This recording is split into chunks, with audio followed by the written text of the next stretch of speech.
जय हिंद साथियों, नमस्कार सभी भाइयों को। साथियों, मैं आप सबका हर्ष कुमार स्वागत करता हूं आपके अपने चैनल लोन डिस्ट्रॉयर पे।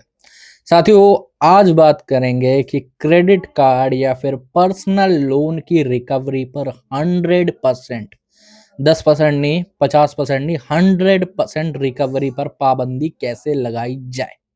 ठीक है। बहुत सारे हमारे भाई बोलते हैं कि सर ऐसा कोई तरीका नहीं है क्या ऐसा कोई प्लान नहीं है कि हम किस प्रकार से इनकी रिकवरी को 100% रोक सकें। क्योंकि रिकवरी एजेंट, आज तो मैं लोन डिफ़ॉल्ट कर लूँगा, मेरे ऊपर मल्टीपल लोन्स हैं। बट इन रिकवरी वाले तो मेरा जीना हराम कर देंगे, मेरे घर पे आएँगे, मुझे मेरे पेरेंट्स से बात करेंगे, मेरी मैं ऑफ़िस चला जाऊँगा तो मेरी बीवी को परेशान करेंगे। ऐसे में हम लोग क्या कर सकते हैं? तो आज मैं आप लोगों के लिए 100% वाला प्लान लेके आया हूँ कि कैसे आप रिकवरी को रोक सकते हैं, और मैं पूरा फंक्शन भी बताऊँगा कि रिकवरी एक्चुअली में काम कैसे करती है। वीडियो थोड़ा लंबा हो सकता है, आप लोग पूरा देखिएगा तभी आप लोगों को समझ में आएगा, ठीक है? तो साथियों, वीडियो शुरू करने से पहले अगर आप लोगों का कोई भी मैटर है, चाहे मल्टीपल लोन्स हो या फिर आपका रिकवरी वाले आपको परेशान कर रहे हों, कॉल ज़्यादा आ रहे हों, या फिर ऐसी कोई भी दिक्कत परेशानी है, हमसे जुड़ना चाहते हैं, हमसे बात करना चाहते हैं, ऊपर नंबर आ रहा है, व्हाट्सएप पर मैसेज कर सकते हैं, व्हाट्सएप के माध्यम से हमसे जुड़ सकते हैं, ठीक है। अब आ जाते हैं मेन पॉइंट पे कि कोई भी रिकवरी काम करती कैसे है आखिर, ठीक है। तो मैं ए टू जेड पूरा बताऊंगा ताकि आप लोग समझ जाओ, ठीक है। जो पुराने व्यूअर्स है उनको तो ये चीजें पता होंगी, बट जो नए व्यूअर्स हैं वो लोग समझ के चलो, ठीक है।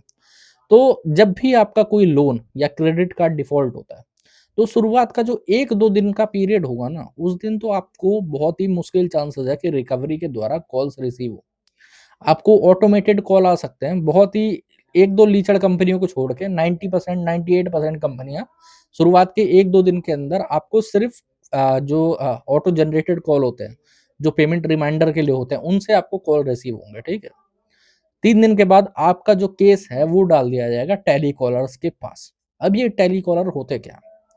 तो बहुत सारे भाइयों को ये लगता है, जो कि अभी नया-नया जिन्होंने डिफ़ॉल्ट करा है, जिनके ऊपर मल्टीपल लोन्स चढ़े हुए हैं, उनको ये लगता है कि जो हमें कॉल्स रिसीव हो रहे हैं, ये बैंक के द्वारा रिसीव हो रहा है, या फिर एनबीएफसी के जो एम्प्लॉयी हैं, वही हम लोगों को फ़ोन कर रहे हैं। ऐसा कुछ नहीं है मेरे भाई।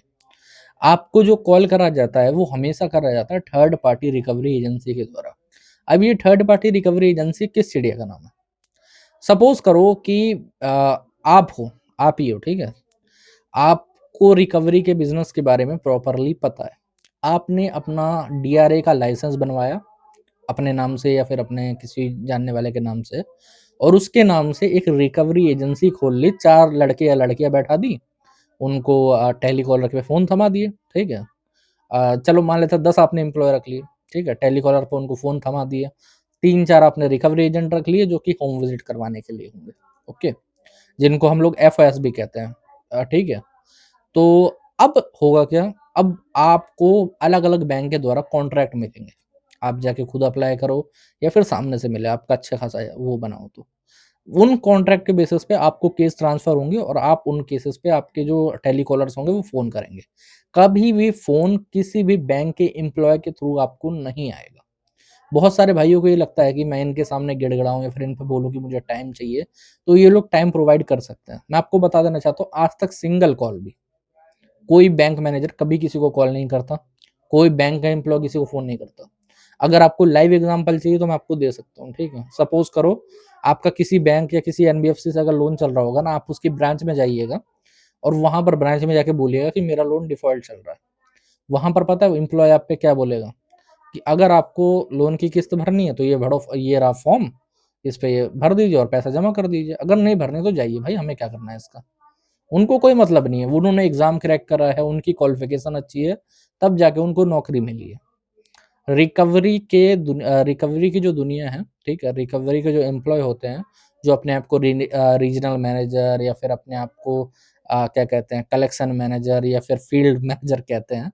इन लोगों की जो सैलरी होती है वो मैक्सिमम जो सैलरी होती है ना, वो 20 से 28 के बीच में होती है, इससे ऊपर किसी की सैलरी नहीं होती रिकवरी वाले में।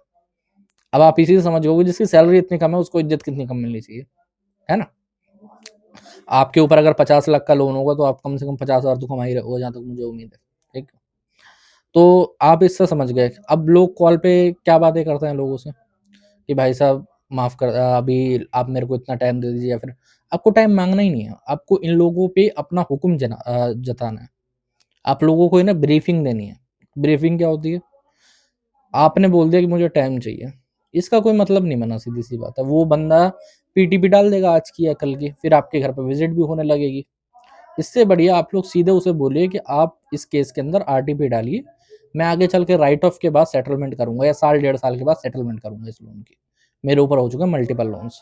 कई बार ये लोग रीजन पूछते हैं कि रीजन क्या है, लोन क्यों लिया, तो आप लोग सीधे कह सकते हो कि ये पूछने की जिम्मेदारी तुम्हारी नहीं है। जेन्युइनिटी, ये पूछने की जिम्मेदारी तुम्हारी नहीं है कि मैंने लोन क्यों लिया या फिर किस लिए लिया। बैंक ने मुझे लोन प्रोवाइड करा है, मैंने उसको सारे डॉक्यूमेंट दिए हैं और मैं ही उसको ही जवाब दूंगा, ठीक है। तो आप उस पर ये चीजें बोल सकते हो, सीधी सी बात है। अब हार्ड रिकवरी में आपका केस कब जाता है, सब लोगों को पूछना था। तो देखो, जो शुरुआत के 15 दिन होते हैं ना डिफॉल्ट के, उसको हम लोग SMA 0 कहते हैं। ओके, तो SMA 0 के अंदर हार्ड रिकवरी में आपका केस नहीं जाता।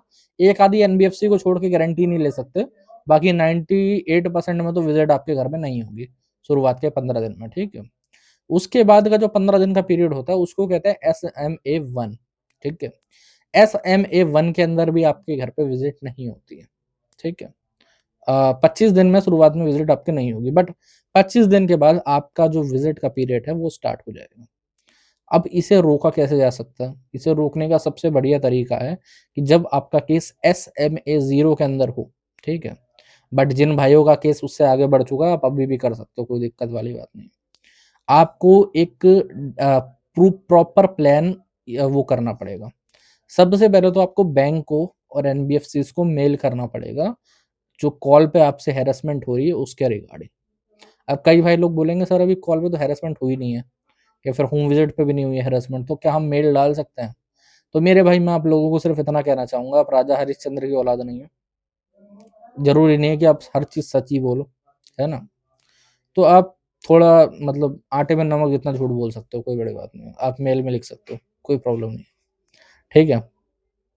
वहां पर हम होम विजिट के बारे में बता सकते हो और कॉल के बारे में आप मेल करेंगे। उसके बाद आपको 1-2 दिन के बाद ट्विटर पे एक अकाउंट खोल लेना है और ट्वीट डालने हैं, ठीक है।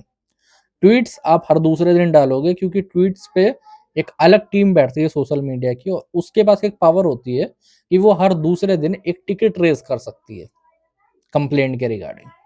तो आप जितना ट्वीट करोगे उतना ही केस आपका अच्छा रहेगा। अब कई लोग बोलते हैं कि सर 2 पार्ट तो हो गया, अब एंड में हमें सबसे एंड में क्या चीज करनी पड़ेगी ताकि हम लोग आराम से अपने केस को प्रॉपरली क्लोज करवा सकें, मतलब रिकवरी को आराम से बंद करवा सकें। तो भाई आपको करना पड़ेगा RBI में कंप्लेंट। जिस दिन आपने मेल करा होगा उससे 30 डेज के बाद आप RBI के पोर्टल पे कंप्लेंट कर सकते हो, CMS पोर्टल जिसको कहते हैं, RBI कंबर्समेंट। अब मैंने पिछले वीडियो में बताया था, तो कुछ लोग कमेंट कर रहे थे सर RBI की मेल आईडी दे दो। मैंने उस वीडियो में बताया था कि RBI को मेल आपको नहीं करना होता है। RBI के मेल में कोई पावर नहीं है, कोई वैल्यू नहीं है अगर आप RBI को मेल करते हो तो। उनके पास ऐसा कोई मैकेनिज्म ही नहीं है कि वहां पर बैठ के आपका कोई मेल चेक कर रहा है। अगर मेल देख भी रहे होंगे वो, तो वो उस मेल को कहाँ भेजेंगे ये बताओ पहले मेरे को। उनको पूरी कंप्लेंट चाहिए होती है, जैसे लिखित फॉर्मेट होता है ना, उसके द्वारा। तो वो कंप्लेंट आप RBI के पोर्टल पे ही कर सकते हो। तो आप मेल अगर कर रहे हो आपको RBI को और सोच रहे हो कि मेरा ये चीज बढ़िया हो जाएगी, तो घंटा कुछ नहीं होने का, जेन्युइनिटी अगर कही जाए तो। आप अपना कुछ नहीं करोगे, टाइम बर्बाद करोगे और ये सोचते रहोगे कि मैंने RBI में भी कंप्लेंट कर दी बट कुछ नहीं हुआ। बहुत सारे लोग बोलते हैं ना RBI में भी कंप्लेंट करिए बट रिकवरी तो रुकी ही नहीं। अरे भाई, तुमने मेल करा है, मेल से कुछ नहीं होने का। RBI का खुद का फॉर्मेट है, खुद की वेबसाइट है, खुद का पोर्टल है, जहाँ पर पूरे प्रूफ जमा करने पड़ते हैं, जहाँ पर पूरी कंप्लेंट की ब्रीफिंग देनी पड़ती है, अपना एड्रेस डालना पड़ता है, ईमेल आईडी डालनी पड़ती है, सारी डिटेल्स वहाँ पर देनी पड़ती है, तब जाके कंप्लेंट होती है। उसमें पूरा आधा घंटा लगता है। अब आप एक सिंपल मेल डाल के सोच रहे हो कि भाई मेरा काम हो गया, ऐसा कुछ नहीं है, ठीक है।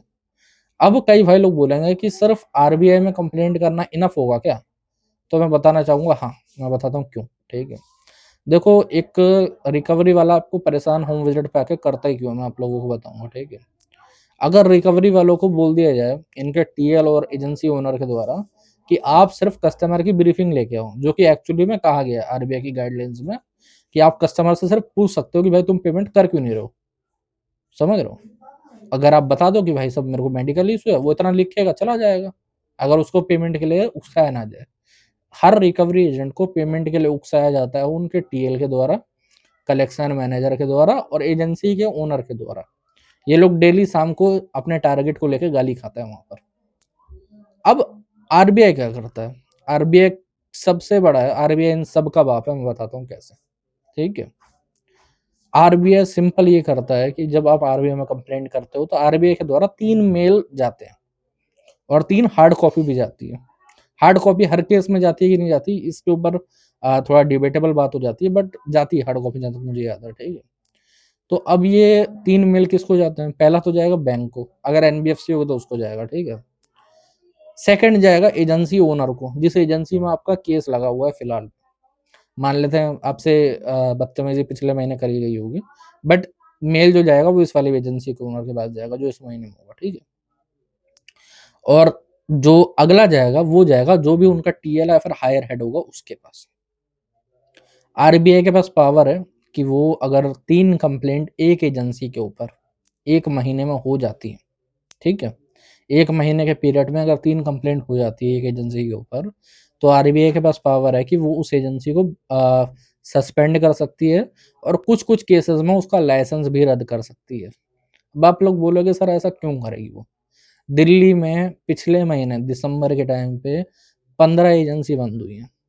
एक एजेंसी बंद होने का मतलब ये है कि उसमें जो रिकवरी वाले काम कर रहे थे, चाहे रिकवरी वाले 10 हो या 20 हो, सबकी नौकरी गई। क्योंकि अब अगर मान लेते चलो बंद भी नहीं हुई, ठीक है, उस पे 3 महीने का सस्पेंशन लग गया उस एजेंसी पे, ठीक है। कई बार ऐसा होता है कि 3-4 महीने का सस्पेंशन दे दिया जाता है। तो 3 महीने एजेंसी का ओनर बैठाएगा तो खिलाएगा नहीं उनको। सीधी-सी बात है, उनको नौकरी से निकाल दिया जाएगा। अब तो कलेक्शन मैनेजर की भी नौकरी चली जाए, कलेक्शन मैनेजर भी एजेंसी का ही होता है। कई लोगों को लगता है कि ये कलेक्शन मैनेजर या फिर टीएल वगैरह ये सारे बैंक के होते होंगे, नहीं, ये भी एजेंसी के होते हैं। होता क्या है, ये लोग अपना आईडी कार्ड या फिर डॉक्यूमेंट लेके आते हैं तो लोगों को लगता है कि ये एजेंसी से नहीं है। जब ये लोग ज्वाइन करते हैं ना एजेंसी को, तब इनको जितने भी एजेंसी के पास कॉन्ट्रैक्ट होते हैं, जितने बैंकों से, 10 बैंक से या 15 बैंक से, तो उन सब के आईडी कार्ड बना के इनको दे दिया जाता है। और ये लोग अगर 4 जगह पे जाते हैं ना तो 4 आईडी कार्ड लेके जाते हैं। जिस कस्टमर के पास जाएँगे वो आईडी कार्ड पहन लेंगे उस बैंक का। तो आदमी को लगता है कि यार ये तो इसी बैंक से है, समझ रहे हो? तो यहाँ पर कन्फ्यूज़न हो जाती है। ये भी एजेंसी के होते हैं, ये बैंक के नहीं होते। बैंक से अब कोई भी रिकवरी वाला आपको कभी फ़ोन नहीं करेगा।